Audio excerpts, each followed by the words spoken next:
സ്നേഹത്തോടെ നമസ്കാരം, പ്രിയപ്പെട്ട സഹോദരങ്ങളെ. ഇന്ന് മാർച്ച് 6, 2026. നമുക്കൊന്നിച്ച് ദൈവസന്നിധാനത്തിൽ പ്രവേശിക്കാം. നിങ്ങളുടെ കുടുംബത്തിൽ സമാധാനമുണ്ടോ? ഭാര്യാഭർത്തൃബന്ധത്തിൽ സ്നേഹമുണ്ടോ? മാതാപിതാക്കളും മക്കളും തമ്മിൽ ഐക്യമുണ്ടോ? സഹോദരങ്ങൾ തമ്മിൽ സൗഹാർദ്ദമുണ്ടോ? എത്ര കുടുംബങ്ങളിൽ കലഹമുണ്ട്? എത്ര വീടുകളിൽ പിണക്കമുണ്ട്? എത്ര ബന്ധങ്ങൾ തകർന്നിരിക്കുന്നു? എത്ര കുടുംബങ്ങൾ വേർപിരിഞ്ഞിരിക്കുന്നു? ഇന്നത്തെ വചനത്തിൽ ദൈവം പറയുന്നു, ഞാൻ നിന്റെ കുടുംബത്തെ പുനഃസ്ഥാപിക്കും, വീട്ടിൽ സമാധാനം സ്ഥാപിക്കും, തകർന്ന ബന്ധങ്ങൾ നന്നാക്കും. മലാഖി 4:6 വായിക്കുമ്പോൾ, അവൻ പിതാക്കന്മാരുടെ ഹൃദയം മക്കളിലേക്കും മക്കളുടെ ഹൃദയം പിതാക്കന്മാരിലേക്കും തിരിക്കും. ഹൃദയം തുറന്ന് ഒരുമിച്ചു പ്രാർത്ഥിക്കാം. കുടുംബങ്ങളുടെ ദൈവമേ, ബന്ധങ്ങളുടെ സ്രഷ്ടാവേ, ഞങ്ങളിന്ന് അങ്ങയുടെ സാന്നിധ്യത്തിലെത്തുന്നു. തകർന്ന കുടുംബങ്ങളോടെ, പിണങ്ങിയ ബന്ധങ്ങളോടെ, വേദനിക്കുന്ന ഹൃദയങ്ങളോടെ. ഞങ്ങളുടെ വീടുകളിൽ പല പ്രശ്നങ്ങളുമുണ്ട്. ഭർത്താവും ഭാര്യയും തമ്മിൽ കലഹം, മാതാപിതാക്കളും മക്കളും തമ്മിൽ അകൽച്ച, സഹോദരങ്ങൾ തമ്മിൽ വിദ്വേഷം, അമ്മായിയമ്മയും മരുമകളും തമ്മിൽ പിണക്കം, കുടുംബാംഗങ്ങൾ തമ്മിൽ തർക്കം. ഞങ്ങളുടെ വീടുകളിൽ സമാധാനമില്ല, സ്നേഹമില്ല, ക്ഷമയില്ല, അനുരഞ്ജനമില്ല. ചില കുടുംബങ്ങൾ വേർപിരിയലിൻ്റെ വക്കിലാണ്. ചിലർ ഇതിനകം വേർപിരിഞ്ഞു. ചിലർ ഒരേ മേൽക്കൂരയിൽ, എന്നാൽ വേർപിരിഞ്ഞവരെ പോലെ. എന്നാൽ ഇന്ന് ഞങ്ങൾ വിശ്വസിക്കുന്നു, അങ്ങ് കുടുംബങ്ങളെ പുനഃസ്ഥാപിക്കുന്ന ദൈവമാണ്. ഇന്ന് ഞങ്ങളുടെ വീടുകളിൽ സമാധാനം സ്ഥാപിക്കണമേ. തകർന്ന ബന്ധങ്ങൾ നന്നാക്കണമേ. വേർപിരിഞ്ഞവരെ ഒന്നിപ്പിക്കണമേ. ഈ സന്ദേശം കേൾക്കുന്ന എല്ലാ കുടുംബങ്ങളിലും അങ്ങയുടെ സമാധാനം വാഴട്ടെ. ക്രിസ്തുവിൻ്റെ നാമത്തിൽ പ്രാർത്ഥിക്കുന്നു. ആമേൻ. കുടുംബം ദൈവത്തിൻ്റെ സൃഷ്ടി. പ്രിയപൂർവം പറയട്ടെ, കുടുംബം ദൈവത്തിൻ്റെ ആദ്യ സ്ഥാപനമാണ്. സഭയ്ക്കും സമൂഹത്തിനും മുൻപ് കുടുംബം. ഉൽപ്പത്തി 2:24 പറയുന്നു, അതുകൊണ്ട് പുരുഷൻ അപ്പനെയും അമ്മയെയും വിട്ട് ഭാര്യയോട് പറ്റിച്ചേരും, അവർ ഒരു ദേഹമായി തീരും. എന്നാൽ ഇന്ന് എത്രയോ കുടുംബങ്ങളിൽ പ്രശ്നങ്ങളാണ്. കുടുംബത്തിലെ പ്രശ്നങ്ങൾ, ദാമ്പത്യ പ്രശ്നങ്ങൾ. ഭർത്താവും ഭാര്യയും തമ്മിൽ സംസാരിക്കുന്നില്ല, മനസ്സിലാക്കുന്നില്ല, ബഹുമാനിക്കുന്നില്ല, സ്നേഹിക്കുന്നില്ല. എഫേസ്യർ 5:25-33. ഭർത്താക്കന്മാരെ, ക്രിസ്തു സഭയെ സ്നേഹിച്ചതുപോലെ ഭാര്യമാരെ സ്നേഹിപ്പിൻ. ഭാര്യയോ ഭർത്താവിനെ ഭയപ്പെടേണം. മാതാപിതാ മക്കൾ പ്രശ്നങ്ങൾ. മാതാപിതാക്കൾ മക്കളെ മനസ്സിലാക്കുന്നില്ല. മക്കൾ മാതാപിതാക്കളെ ബഹുമാനിക്കുന്നില്ല. തലമുറകൾ തമ്മിൽ അകൽച്ച. എഫേസ്യർ 6:1-4 വരെ. മക്കളെ, കർത്താവിൽ നിങ്ങളുടെ മാതാപിതാക്കളെ അനുസരിപ്പിൻ. പിതാക്കന്മാരെ, മക്കളെ കോപിപ്പിക്കരുത്. സഹോദര പ്രശ്നങ്ങൾ. സ്വത്തിനെ ചൊല്ലി തർക്കം, അസൂയ, പക, വിദ്വേഷം. ഒരുമിച്ച് സംസാരിക്കുന്നില്ല. ഉൽപ്പത്തി 4:9. കായീൻ ആബേലിനെ കൊന്നു. സഹോദര വിരോധം എത്ര അപകടകരം. വിപുലീകൃത കുടുംബ പ്രശ്നങ്ങൾ. അമ്മായിയമ്മയും മരുമകളും തമ്മിൽ, മരുമക്കളും മാതാപിതാക്കളും തമ്മിൽ, കുടുംബാംഗങ്ങൾ തമ്മിൽ വിഭജനം. സാമ്പത്തിക പ്രശ്നങ്ങൾ. പണക്കുറവ് കലഹമുണ്ടാക്കുന്നു. കടബാധ്യത സമ്മർദ്ദമുണ്ടാക്കുന്നു. ആവശ്യങ്ങൾ നിറവേറ്റാൻ കഴിയാത്തത് പ്രശ്നമുണ്ടാക്കുന്നു. ആശയവിനിമയ പ്രശ്നങ്ങൾ.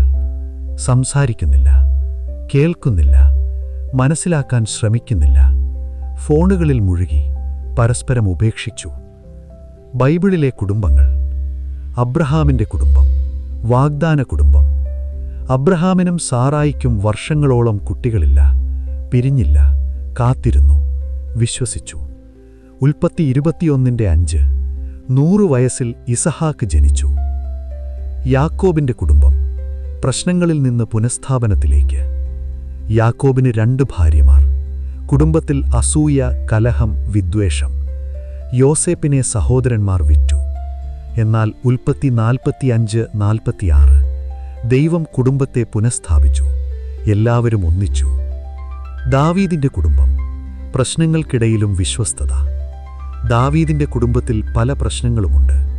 മകൻ അബ്ശാലോം കലാപം ചെയ്തു. മറ്റൊരു മകൻ അമ്നോൻ പാപം ചെയ്തു. എന്നാൽ ദാവീദ് ദൈവത്തിൽ വിശ്വസിച്ചു, കുടുംബത്തിനായി പ്രാർത്ഥിച്ചു. റൂത്തിന്റെ കുടുംബം. വിശ്വസ്തത പ്രതിഫലം നൽകുന്നു. നവോമിക്ക് ഭർത്താവിനെയും 2 പുത്രന്മാരെയും നഷ്ടപ്പെട്ടു. മരുമകൾ റൂത്ത് അവളെ ഉപേക്ഷിച്ചില്ല. റൂത്ത് 1:16. നീ പോകുന്നിടത്ത് ഞാനും പോകും, നീ പാർക്കുന്നിടത്ത് ഞാനും പാർക്കും. നിന്റെ ജനം എന്റെ ജനവും നിന്റെ ദൈവം എന്റെ ദൈവവുമാകും. ദൈവം അവരെ പുനഃസ്ഥാപിച്ചു. റൂത്ത് ബോവസിനെ വിവാഹം കഴിച്ചു. ദാവീദിന്റെ മുത്തശ്ശിമാരായി. സെക്കരിയായുടെയും എലിശബയുടെയും കുടുംബം. വാർദ്ധക്യത്തിൽ അനുഗ്രഹം. വൃദ്ധർ, കുട്ടികളില്ല, എന്നാൽ വിശ്വസ്തർ. ലൂക്കോസ് 1:6. അവരിരുവരും ദൈവസന്നിധിയിൽ നീതിമാന്മാരായി കർത്താവിന്റെ സകല കൽപ്പനകളിലും വിധികളിലും കുറ്റമില്ലാതെ നടന്നു. ദൈവം യോഹന്നാൻ സ്നാപകനെ നൽകി. എങ്ങനെ കുടുംബത്തെ പുനഃസ്ഥാപിക്കാം? ക്ഷമിക്കുക. മത്തായി 6:14-15. നിങ്ങൾ മനുഷ്യരോട് അവരുടെ പിഴകളെ ക്ഷമിച്ചാൽ നിങ്ങളുടെ സ്വർഗീയ പിതാവും നിങ്ങളോട് ക്ഷമിക്കും. കുടുംബത്തിൽ ക്ഷമ അത്യാവശ്യമാണ്. പിഴകൾ പിടിച്ചുവെച്ചാൽ ബന്ധം തകരും. സ്നേഹിക്കുക. 1 കൊരിന്ത്യർ 13:4-10. സ്നേഹത്തിന്റെ നിർവചനം. സ്നേഹം ദീർഘക്ഷമയുള്ളത്, ദയരുള്ളത്. സ്നേഹം അസൂയപ്പെടുന്നില്ല. കുടുംബത്തിൽ നിബന്ധനകളില്ലാത്ത സ്നേഹം വേണം. ആശയവിനിമയം മെച്ചപ്പെടുത്തുക. സംസാരിക്കുക, കേൾക്കുക, മനസ്സിലാക്കുക. യാക്കോബ് 1:19. എല്ലാവരും കേൾപ്പാൻ ജാഗരൂകരും സംസാരിപ്പാൻ താമസക്കാരും കോപിപ്പാൻ താമസക്കാരുമായിരിക്കണം. ഒരുമിച്ച് പ്രാർത്ഥിക്കുക. മത്തായി 18:19. നിങ്ങളിൽ 2 പേർ ഭൂമിയിൽ യോജിച്ച് ഏതിനെക്കുറിച്ചെങ്കിലും യാചിച്ചാൽ സ്വർഗസ്ഥനായ എന്റെ പിതാവ് അവർക്കത് നൽകും. കുടുംബമായി ഒരുമിച്ച് പ്രാർത്ഥിക്കുന്ന കുടുംബം ഒരുമിച്ച് നിൽക്കും. സമയം ചിലവഴിക്കുക. പരസ്പരം സമയം നൽകുക. ഫോണുകൾ മാറ്റിവെക്കുക. ഒരുമിച്ച് ഭക്ഷണം കഴിക്കുക. ഒരുമിച്ച് സംസാരിക്കുക. ഒരുമിച്ച് കളിക്കുക. ഒരുമിച്ച് ആരാധിക്കുക. ബഹുമാനിക്കുക. 1 പത്രോസ് 3:7. ഭർത്താക്കന്മാരെ, സ്ത്രീ ബലഹീന പാത്രമാകൊണ്ട് നിങ്ങൾ വിവേകത്തോടെ അവരോടുകൂടെ പാർക്കുവിൻ. പരസ്പരം ബഹുമാനിക്കുക. വാക്കുകളിലും പ്രവൃത്തികളിലും സേവിക്കുക. ഗലാത്യർ 5:13. സ്നേഹത്താൽ തമ്മിൽ അടിമവേല ചെയ്യുവിൻ. കുടുംബത്തിൽ ഓരോരുത്തരും പരസ്പരം സേവിക്കണം. ദൈവത്തെ കേന്ദ്രത്തിൽ വയ്ക്കുക. യോശുവ 24:15. ഞാനും എന്റെ ഭവനവും യഹോവയെ സേവിക്കും. ദൈവം കേന്ദ്രത്തിലുള്ള കുടുംബം ശക്തമാണ്. കുടുംബം പുനഃസ്ഥാപിക്കുമ്പോൾ എന്തുണ്ടാകും? സമാധാനം. യോഹന്നാൻ 14:27. ഞാൻ നിങ്ങൾക്ക് സമാധാനം വച്ചേച്ചു പോകുന്നു. എന്റെ സമാധാനമത്രേ ഞാൻ നിങ്ങൾക്കു തരുന്നത്. സന്തോഷം. സങ്കീർത്തനം 133:1. ഇതാ, സഹോദരന്മാർ ഐക്യത്തോടെ വസിക്കുന്നത് എത്ര ശുഭവും എത്ര മനോഹരവും. അനുഗ്രഹം. സങ്കീർത്തനം 128:1-4. യഹോവയെ ഭയപ്പെടുന്നവൻ ഭാഗ്യവാൻ. നിന്റെ ഭാര്യ വീട്ടിനകത്ത് ഫലപ്രദമായ മുന്തിരിവള്ളി പോലെയായിരിക്കും. നിന്റെ മക്കൾ ഒലിവ് തൈകൾ പോലെ നിന്റെ മേശയ്ക്ക് ചുറ്റുമിരിക്കും. സാക്ഷ്യം. നല്ല കുടുംബം ലോകത്തിന് സാക്ഷ്യമാണ്. ഇന്നത്തെ പ്രവചനവചനം. സ്നേഹപൂർവം ദൈവം പറയുന്നു, എന്റെ പ്രിയ കുടുംബമേ, നിങ്ങളുടെ വീടിന്റെ അവസ്ഥ എനിക്കറിയാം. നിങ്ങളുടെ കലഹങ്ങൾ ഞാൻ കേൾക്കുന്നു.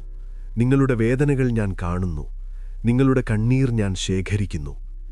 നിങ്ങൾ വിചാരിക്കുന്നു, ഞങ്ങളുടെ കുടുംബം തീർന്നു, ഞങ്ങളുടെ വിവാഹം നശിച്ചു, ഞങ്ങൾക്ക് പ്രതീക്ഷയില്ല, ഞങ്ങൾ വേർപിരിയും. എന്നാൽ ഇന്ന് ഞാൻ പറയുന്നു, നിങ്ങളുടെ കുടുംബത്തെ ഞാൻ പുനഃസ്ഥാപിക്കും. മാർച്ച് മാസം നിങ്ങളുടെ കുടുംബത്തിന്റെ പുനഃസ്ഥാപന മാസമാണ്. ഇന്നു മുതൽ നിങ്ങളുടെ വീട്ടിൽ സമാധാനം വാഴും. കലഹത്തിനു പകരം നിങ്ങളുടെ ബന്ധങ്ങൾ ശക്തമാകും. ബലഹീനതയ്ക്ക് പകരം നിങ്ങളുടെ സ്നേഹം പുതുക്കപ്പെടും. വെറുപ്പിനു പകരം നിങ്ങളുടെ ഹൃദയങ്ങൾ കൂടിച്ചേരും. വേർപിരിയലിനു പകരം നിങ്ങൾ കാണും ഭർത്താവും ഭാര്യയും വീണ്ടും സ്നേഹിക്കുന്നത്, മാതാപിതാക്കളും മക്കളും മനസ്സിലാക്കുന്നത്, സഹോദരങ്ങൾ ഒന്നിക്കുന്നത്, കുടുംബാംഗങ്ങൾ ക്ഷമിക്കുന്നത്. എന്റെ വാഗ്ദാനങ്ങൾ. നിങ്ങളുടെ തകർന്ന വീട് ഞാൻ പണിയും. നിങ്ങളുടെ പിണങ്ങിയ ബന്ധങ്ങൾ ഞാൻ നന്നാക്കും. നിങ്ങളുടെ വേർപിരിഞ്ഞവരെ ഞാൻ കൂട്ടിച്ചേർക്കും. നിങ്ങൾ ചെയ്യേണ്ടത്: ക്ഷമിക്കുക, പിഴകൾ വെച്ചു പുലർത്തരുത്. സ്നേഹിക്കുക, നിബന്ധനകളില്ലാതെ. പ്രാർത്ഥിക്കുക, ഒരുമിച്ച്, ദിവസേന. സംസാരിക്കുക, സത്യസന്ധമായി, സ്നേഹത്തോടെ. സേവിക്കുക, പരസ്പരം, താഴ്മയോടെ. ഇതെന്റെ വചനമാണ്, എന്റെ വാഗ്ദാനമാണ്. നിങ്ങളുടെ കുടുംബം പുനഃസ്ഥാപിക്കപ്പെടും. നിങ്ങളുടെ വീട് സമാധാനത്തിന്റെ ഭവനമാകും. കുടുംബങ്ങളെ സൃഷ്ടിച്ചവനും സംരക്ഷിക്കുന്നവനുമായ നിങ്ങളുടെ ദൈവം. മലാഖി 4:6. അവൻ പിതാക്കന്മാരുടെ ഹൃദയം മക്കളിലേക്കും മക്കളുടെ ഹൃദയം പിതാക്കന്മാരിലേക്കും തിരിക്കും.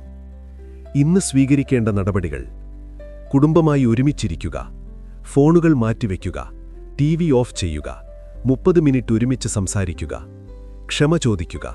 നിങ്ങൾ തെറ്റു ചെയ്തതെവിടെയെങ്കിലും ക്ഷമിക്കൂ എന്ന് പറയുക. സ്നേഹം പ്രകടിപ്പിക്കുക. ഞാൻ നിന്നെ സ്നേഹിക്കുന്നു എന്ന് പറയുക. കെട്ടിപ്പിടിക്കുക, സ്നേഹം കാണിക്കുക. ഒരുമിച്ച് പ്രാർത്ഥിക്കുക. ഇന്ന് രാത്രി കുടുംബമായി ഒരുമിച്ച് പ്രാർത്ഥിക്കുക. 5 മിനിറ്റ് മതി. പ്രഖ്യാപിക്കുക: ഞങ്ങളുടെ കുടുംബം പുനഃസ്ഥാപിക്കപ്പെടുന്നു. ഞങ്ങളുടെ വീട്ടിൽ സമാധാനം വാഴുന്നു. കൗൺസിലിംഗ് തേടുക. ആവശ്യമെങ്കിൽ ക്രിസ്ത്യൻ കൗൺസിലർ അല്ലെങ്കിൽ പാസ്റ്ററെ സമീപിക്കുക. കുടുംബ പുനഃസ്ഥാപന പ്രാർത്ഥന. വിശ്വാസത്തോടെ ഒരുമിച്ച് പ്രഖ്യാപിക്കുക: യേശുക്രിസ്തുവിന്റെ നാമത്തിൽ ഞങ്ങൾ പ്രഖ്യാപിക്കുന്നു, ഞങ്ങളുടെ കുടുംബം പുനഃസ്ഥാപിക്കപ്പെടുന്നു. ഇന്നു മുതൽ ഞങ്ങളുടെ വീട്ടിൽ സമാധാനം വാഴുന്നു. ഞങ്ങളുടെ ബന്ധങ്ങൾ ശക്തമാകുന്നു. ഞങ്ങളുടെ സ്നേഹം പുതുക്കപ്പെടുന്നു. ഞങ്ങളുടെ ഹൃദയങ്ങൾ ഒന്നിക്കുന്നു. ഞങ്ങൾ പരസ്പരം ക്ഷമിക്കുന്നു. ഞങ്ങൾ പരസ്പരം സ്നേഹിക്കുന്നു. ഞങ്ങൾ പരസ്പരം ബഹുമാനിക്കുന്നു. ഞങ്ങൾ പരസ്പരം സേവിക്കുന്നു. മാർച്ച് ഞങ്ങളുടെ കുടുംബത്തിന്റെ പുനഃസ്ഥാപന മാസമാണ്. ഞങ്ങളുടെ വീട് സമാധാനത്തിന്റെ ഭവനമാണ്. ഞങ്ങളുടെ കുടുംബം സ്നേഹത്തിന്റെ കുടുംബമാണ്. ക്രിസ്തുവിന്റെ കുടുംബങ്ങളെ പുനഃസ്ഥാപിക്കുന്ന നാമത്തിൽ. ആമേൻ, ആമേൻ, ആമേൻ.